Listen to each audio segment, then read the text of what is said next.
On my YouTube, I made a video about how to keep your phone in prison. I got this question. How do you get a phone in the first place? This is somebody's response.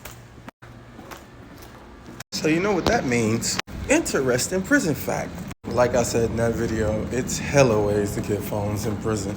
Just so I don't get nobody saying I'm giving away the game, which I probably still have somebody saying that. I'm gonna tell y'all some of the most burnt out ways. One way is on the level 2s and 1s, is just throw it over the fence. They literally coordinate a time and a place, probably put it in like a football, and whoo, poof, the eagle has landed. But that's just the simple way. That's a common way.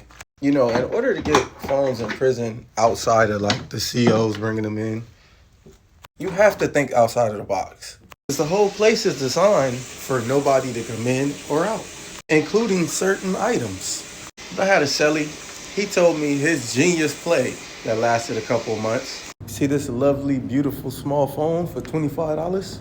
He got them early in the game. Or some phones similar, I'm not sure if it was those ones because I can't remember.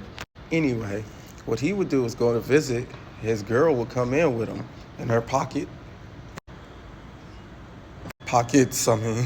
and just hand them over. But the tricky part was getting them back in the building from the visit. Because you know, when you leave visit, they strip search you.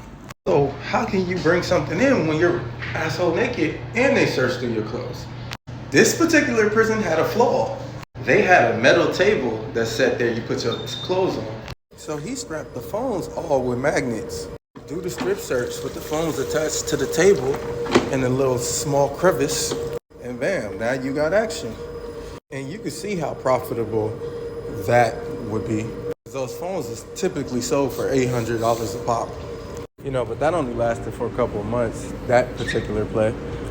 A lot of times the phones do come from them lower yards too. They just throw them over the fence.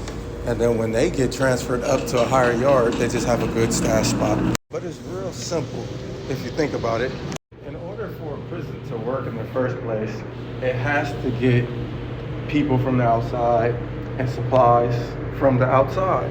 So if you're smart enough to put the pieces where they need to be, or already have the people and can get them to move the pieces where you need them to be, you could get that money. The profit margins is like damn near 1,000% increase. Thinking about it, that's part of the reason why a lot of the COs fold. Let me just bring it in.